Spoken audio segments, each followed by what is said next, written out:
You can have seconds if you want. Yes!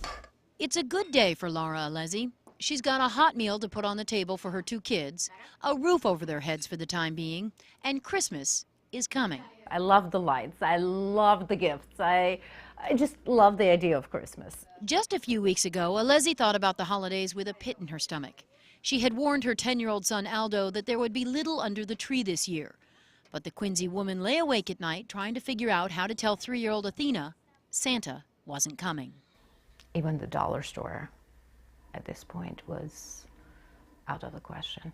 2 years ago, Alesi ran from an abusive relationship.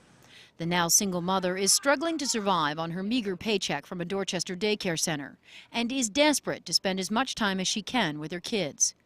Aldo suffers from post-traumatic stress disorder after being forced to watch the ferocious beatings his mother received for years. The doubts come in. Why did I decide to have kids? Why did I bring 2 more mouths to feed in this earth? Why do I bring 2 more people to suffer? Alesi is just one of the thousands of people across Boston's South Shore who turn to Interfaith Social Services for help.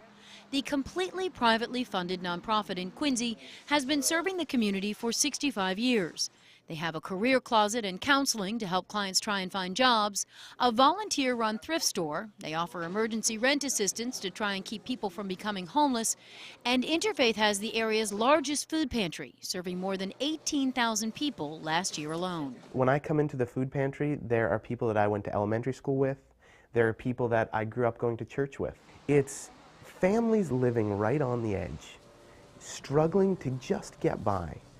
And then something happens. It can be a car breaking down, where all of a sudden they have to shell out $700 to fix that car, and then they don't have enough money to pay rent, so they start to get behind, and food tends to be relegated to the last of the list a lot of times. Rick Doan is Interfaith's executive director. In his 4 years at the helm, he has seen need skyrocket. Over a third of the people that we're helping last year had never been to our food pantry or any other food pantry before.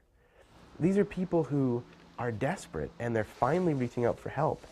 And we're so grateful we're here to help them when they ask for it. What was that feeling when you knew? Oh, it's horrible. I've never really needed the assistance of anybody else. We were always self-sufficient. 56-year-old Eileen Nelson was recently downsized from her job at a local hospital after 30 years as a registered nurse. I've taken like odd jobs, pet walking and babysitting, just to make a gas money. Because to get to the jobs, you need gas in the car to go. Because, some weeks we couldn't do our wash because we didn't have any soap. Nelson says she's gotten creative in the kitchen to make soup and pasta stretch. Sometimes it's cereal for a week, or choosing between buying groceries or putting down the copay for her medication. It's tough. It's just really tough. You go to school, you work hard all your life, and you just have nothing. You can't pay the bills. Bill collectors are calling all the time. I don't answer my phone because it's going to be a bill collector. So, it's been tough, to say the least. Eileen? Nelson has been coming to Interfaith for about a year. The food she gets feeds her, her husband, even their dog for almost a month. She says the volunteers never make her feel bad about taking charity. Oh, I think they're lovely. They took me in. They were very nice. This place absolutely has saved us. We haven't gone hungry. We would have gone hungry had we not had this. Should I give a second vegetable? We have so many vegetables over there. Our volunteers are the heart and soul of our organization. We have 90 people every week that come in here, that serve food, answer phones, fix light bulbs. They put new cabinets in. They do everything imaginable. It's incredible. Incredible, too, is the level of service of Interfaith volunteers. Good afternoon, Interfaith Social Services. Some have come every day for decades. Others have passed on their commitment from generation to generation. Familiar faces around ISS are grandmother Judy, daughter Brenda, and granddaughter Ashley. It's just a different euphoria, just the idea of not even having much yourself and being able to help the people who are just like you know what I mean?